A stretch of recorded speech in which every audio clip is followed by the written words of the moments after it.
ndarushe cyane uyu munsi.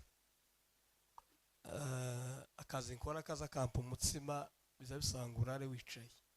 Taraye nicaye nyirinzu yonyirukana. Kaburi bizo kujya tibiba byoroshe. Abanyamerika nza mbabwira ati tumeze kimwe. Twese turagowe. Ibo baba mu bipfu. Natwe ari ibindi tubamo natwe twicaye. Rero muzukuri turashimana yuko hano rino kanisa narikunze nje muri corona cyane. Kuko muri corona ryaratubungabunze neza riduha adresse. Iyo umukristo bamufunga ikanisa kanje kaneka naye natangije kanje kariho ingufuri.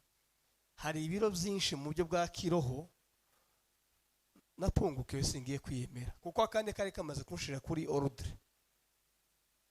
Nandi matoro nyama yazafuswe ya ariko akanega n'umuhamagaro Imana yantamitse yonyine irambwira ngo kora kane uzokora bino imyamagara atandukanye. Nico cisha abantu umuntu asigaye agira akayerekwa undi agahwera. Wagize yerekwa yawe ukareka amayerekwa y'abandi.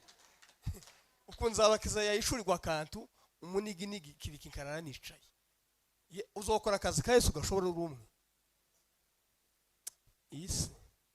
Rero turashimana aje haguruka ngo kuvuge ijambo ryiza haguruka. Mukubitira Imana abantu ba Betami oya haguruka neza gukubitira amashi. Haguruka. Mukubita amashi kubwaje. Ariko reka mabwira umuntu uzosuzugura mu ikanisa araketse. Uketse ibintu bitatu. Ugira inabi mu buzima busanzwe ugira inabi. Ikindi discipline yawe tirihe nyine iragize. Ikindi uketse n'ikindi tutazi kuko ishari niryo rizabibza ico kintu.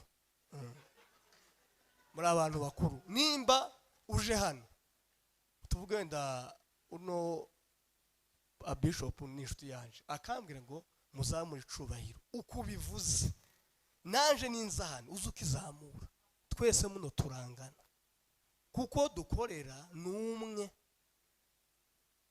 Njewe ubwa umwuka nakiriye nta muntu ndi hejuru. Ubwami nakiriye ubwami ndi kujamo Cedri nta siniya mfite. Siniya ni Yesu Kristo wenyine.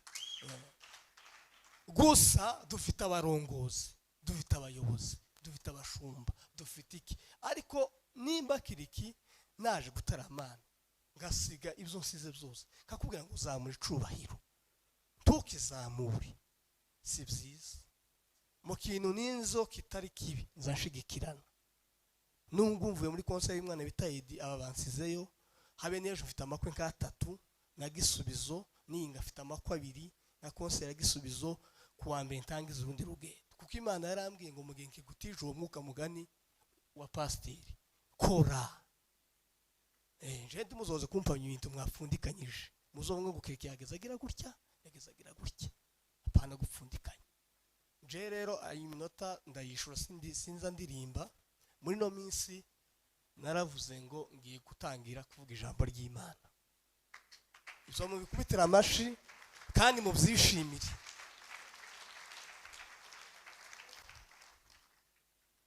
Kuko narabisengeye nsanga mbwiriza mu buryo bw'indirimbo ka Imana ikampishurira indirimbo kayivuga.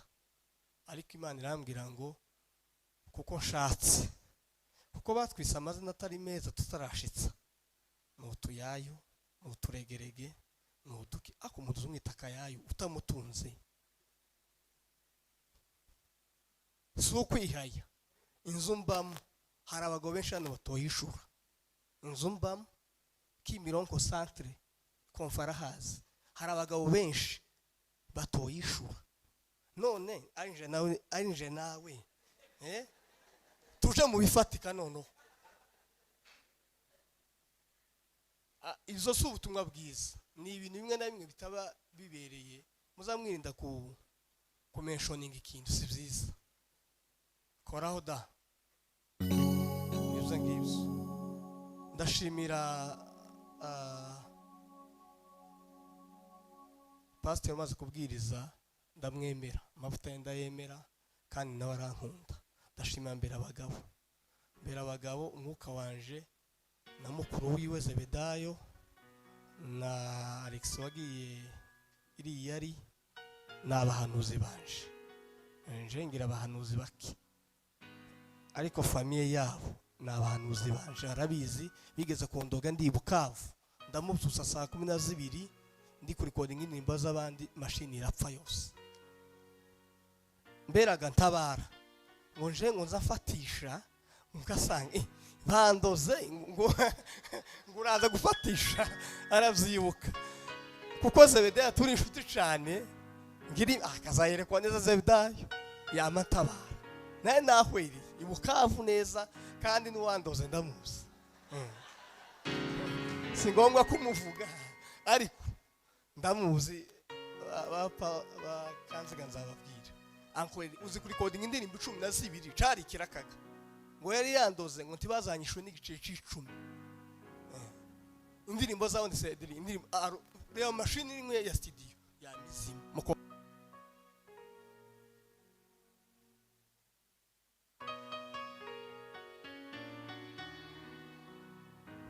Niyanga indirimbo ya mbere yarangiye, ararimba nayo arayinusura, nitumara dusirimbe nuko nani mvuze ibyo bintu. Uwo muntu wa Zebedayo arantabara. Izi mpano muzo muzishimira Imana. Yamavuga ngo kandi azavuga rugimwe ngo kandi rarima. Urumva namagaye uyu, namagaye arambwira ngo aramfasha mu gitondo, na kera amarira yazengurutse. Umutanga we ni mukongomani yaza baking za tenari nibiki indirimbo.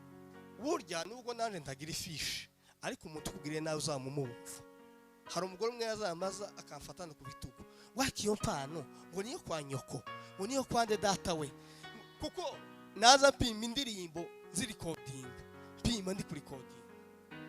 Amareze bidara arereko yamambwira ngo aho hari abagore batatu, uyu n'uyu babwire ngo batahe nibasohoka mashini iramba yaka. Uko niko nabikoze, mashini iraka, Imana yabwa icubahiro. Rero ndashima abantu bagira impano bose, ndashima Mbabazi, ndashima Kanziga madamu wanje aragukunda.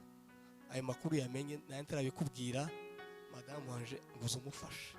Jewe gaho ni ibindi uko twarerewe ahangaha, Imana igumugisha. Papa Bihozagara ni umujama. Hari ukuntu umuntu abakuruta ariko muri connect. Bihozagara ndabeshe, Papa Bihozagara mwisanzuraho, Imana igumugisha. Ndashimira umukozi w'Imana kuva muri Amerika, ndashimira umukuru wacu w'abayumbi n'abandi bose. Mfite ijambo sindisoma jewe mwa kino gitaramo nica amashimwe, ariko jewe siyo mfite ikici Imana yantamitse muri kino gihe. Mfite ijambo rivuga ngo timukaza mukora ibyiza by'abantu kugira ngo babarebe. Timukaza mukora ibyiza byanyu imbere y'abantu kugira ngo babarebe.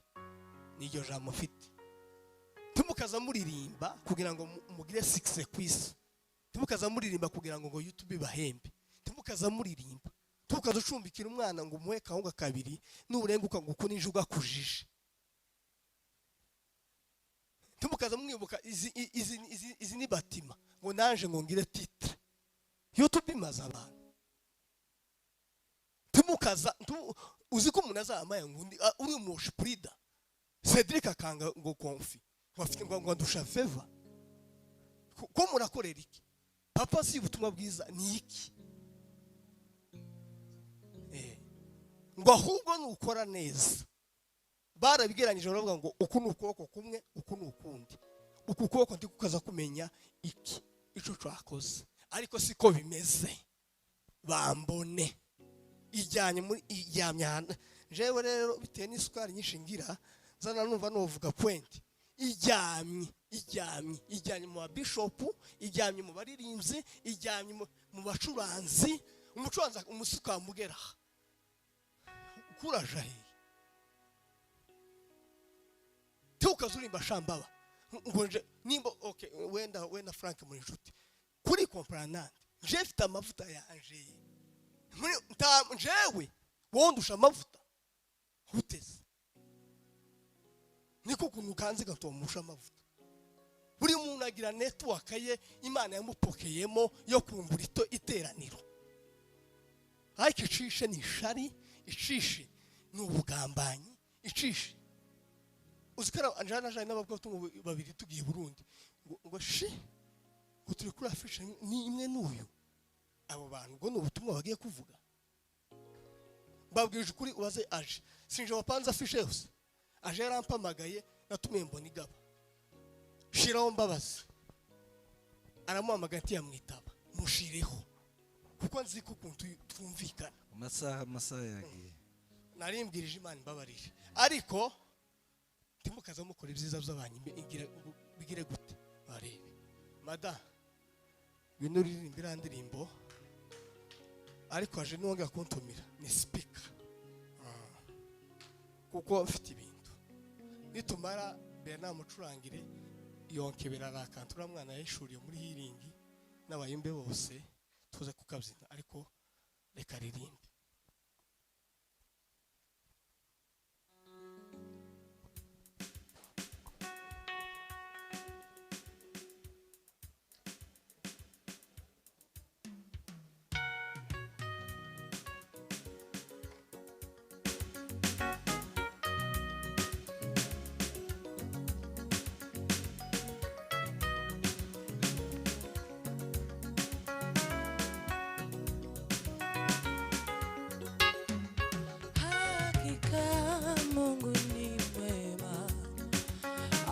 Tenda mambo makuu, ni Mungu asiyeshindwa.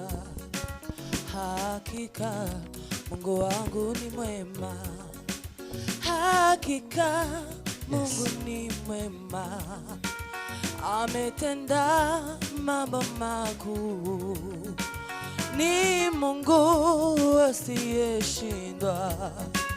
Hakika Mungu wangu ni mwema, hakika Mungu ni mwema.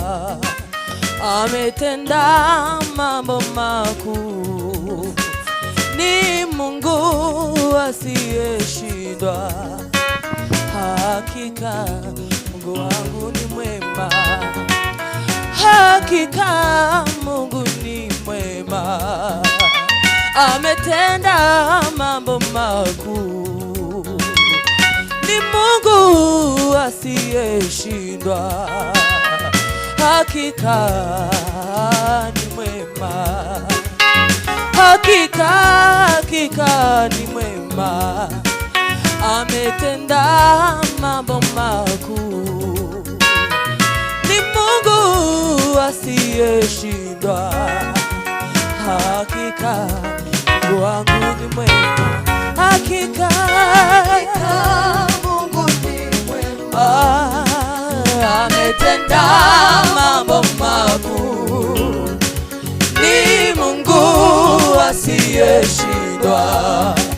Hakika Mungu wangu ni mwema, hakika Mungu ni mwema.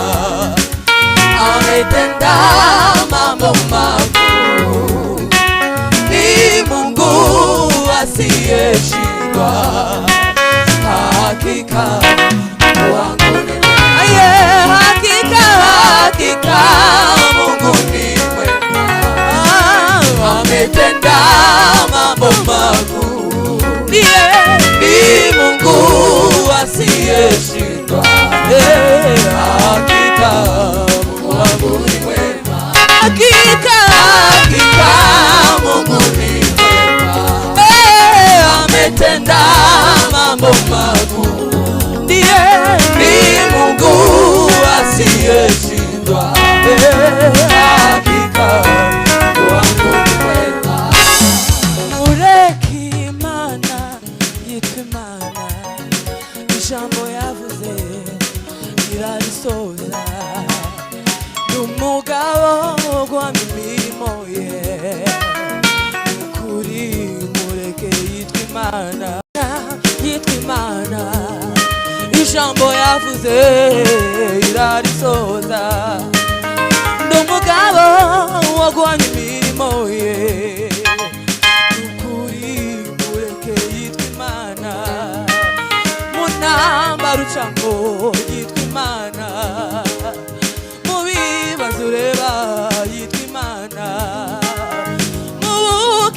dufite itimana reke imana itimana hakika hakika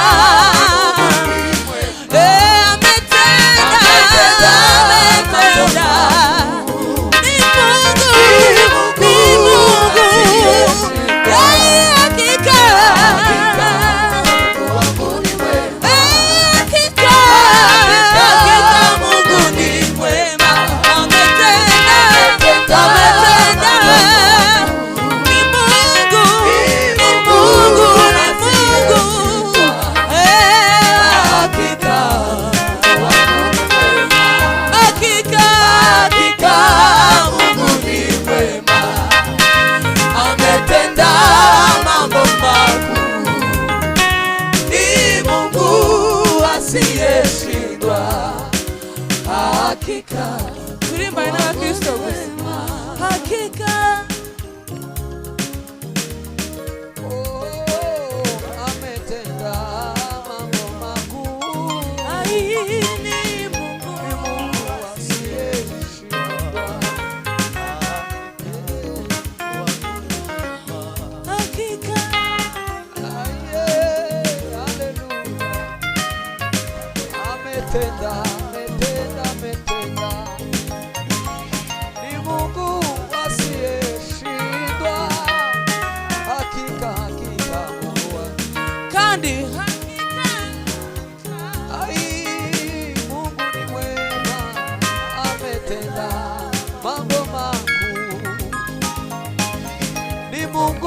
ni Mungu asiyeshindwa hakika hakika hakika hakika Mungu ni mwema ametenda mambo makuu ni Mungu asiyeshindwa hakika Mungu ni mwema hakika hakika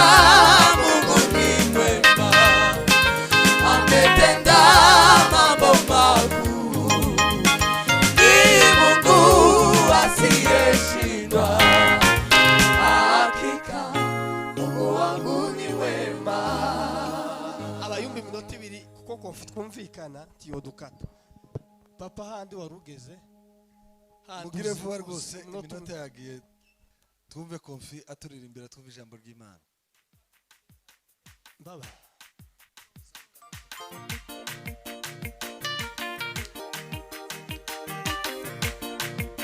yeah.